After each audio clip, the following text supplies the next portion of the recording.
अयोध्या के नवनिर्मित मंदिर में रामलला की मूर्ति की प्राण प्रतिष्ठा 22 जनवरी को हो चुकी है और वो बाल स्वरूप में दिख रहे हैं।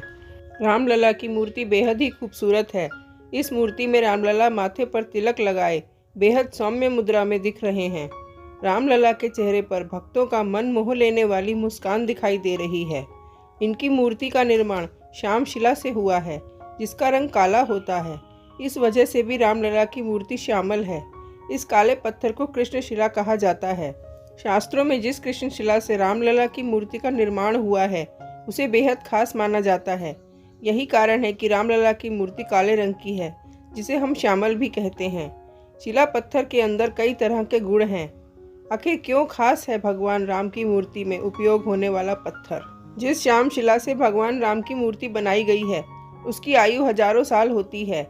मूर्ति को दूध और जल से कोई नुकसान नहीं होगा। साथ ही कहा जा रहा है कि चंदन रोली आदि लगाने से भी मूर्ति पर कोई प्रभाव नहीं पड़ेगा। रामलला की मूर्ति में 5 साल के बालक की कोमलता झलक रही है। इस मूर्ति में बालत्व, देवत्व और एक राजकुमार तीनों की छवि दिखाई दे रही है। यही इस मूर्ति की खासियत है। मूर्ति का वजन 200 किलोग्राम है। इसकी कुल ऊंचाई 4.24 फीट जबकि चौड़ाई 3 फीट है। कमल दल पर खड़ी मुद्रा में मूर्ति, हाथ में तीर और धनुष है। कृष्ण शैली में मूर्ति बनाई गई है। इस मूर्ति में भगवान के कई अवतारों को दिखाया गया है। रामलला की मूर्ति के ऊपर स्वास्तिक, ओम, चक्र, गदा और सूर्यदेव विराजमान हैं। रामलला के चारों ओर आभा मंडल है। भगवान राम की भुजाएं घुटनों तक लंबी हैं। मस्तक सुंदर, बड़ी आंखें और ललाट भव्य है। इनका दाहिना हाथ आशीर्वाद की मुद्रा में है। मूर्ति में भगवान विष्णु के 10 अवतार दिखाई दे रहे हैं।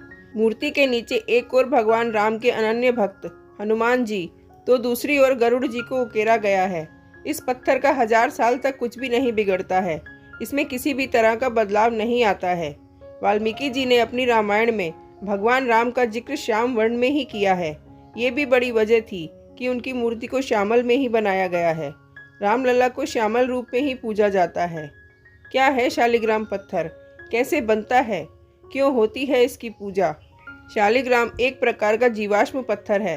धार्मिक आधार पर इसका प्रयोग परमेश्वर के प्रतिनिधि के रूप में भगवान का आवाहन करने के लिए किया जाता है। शालिग्राम मूल रूप से नेपाल में स्थित दामोदर कुंड से निकलने वाली काली गंडकी नदी से प्राप्त किया जाता है। इसलिए शालिग्राम को गंडकी नंदन भी कहते हैं। वैष्णव हिंदू पवित्र नदी गंडकी में पाया जाने वाला एक गोलाकार पत्थर है। आमतौर पर काले रंग के एमोनाइट जीवाश्म को विष्णु के प्रतिनिधि के रूप में पूजते हैं। शालिग्राम भगवान विष्णु का प्रसिद्ध नाम है, जो इन्हें देवी वृंदा के श्राप के बाद मिला है। शालिग्राम पत्थर को भगवान विष्णु के अवतार के रूप में माना जाता है। हिंदू धर्म में तुलसी विवाह की प्रथा का पालन किया जाता है, जिसमें तुलसी का विवाह शालिग्राम रूपी भगवान विष्णु से कराया जाता है। हिंदू धर्म में शालिग्राम को सालग्राम के रूप में भी जाना जाता है।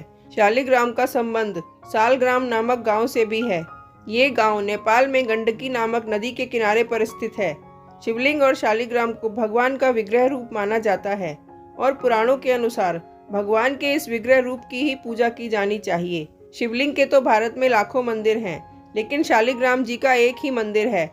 हिंदू धर्म में आमतौर पर मानव रूपी धार्मिक मूर्तियों के पूजन की प्रथा है, लेकिन इन मूर्तियों के पहले से भगवान ब्रह्मा को शंख, विष्णु को शालिग्राम और शिवजी को शिवलिंग रूप में ही पूजा जाता था। भगवान कृष्ण ने श्री भागवत गीता के 12वें अध्याय के 5वें श्लोक में कहा है, जिन लोगों के मन परमात्मा के अप्रत्यक्ष अवैयक्तिक गुणों से जुड़े होते हैं, उन लोगों के लिए उन्नति बहुत कठिन है। शरीर युक्त जीव को इस अनुशासन में प्रगति करना सदैव मुश्किल होता है।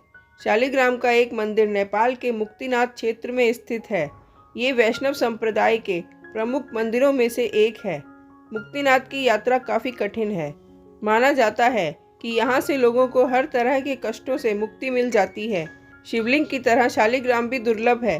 अधिकतर शालिग्राम नेपाल के मुक्तिनाथ क्षेत्र काली गंडकी नदी के तट पर पाए जाते हैं। काले और भूरे शालिग्राम के अलावा सफ़ेद, नीले और सुनहरी आभा युक्त शालिग्राम भी होता है, लेकिन सुनहरा और ज्योति युक्त शालिग्राम मिलना अत्यंत दुर्लभ है। पूर्ण शालिग्राम में भगवान विष्णु के चक्र की आकृति प्राकृतिक तौर पर बनी होती है। लगभग 33 प्रकार के शालिग्राम होते हैं, जिनमें से 24 प्रकार के शालिग्राम को भगवान विष्णु के 24 अवतारों से संबंधित माना जाता है। मान्यता है कि ये सभी 24 शालिग्राम वर्ष की 24 एकादशी व्रत से संबंधित हैं। भगवान विष्णु के अवतारों के अनुसार शालिग्राम यदि गोल है तो वो भगवान विष्णु का गोपाल रूप है। मछली के आकार का शालिग्राम श्री हरि के मत्स्य अवतार का प्रतीक माना जाता है। यदि शालिग्राम कछुए के आकार का है तो इसे विष्णु जी के कच्छप और कूर्म अवतार का प्रतीक माना जाता है। शालिग्राम पर उभरने वाले चक्र और रेखाएं विष्णु जी के अन्य अवतारों और श्री कृष्ण रूप में उनके कुल को इंगित करती हैं।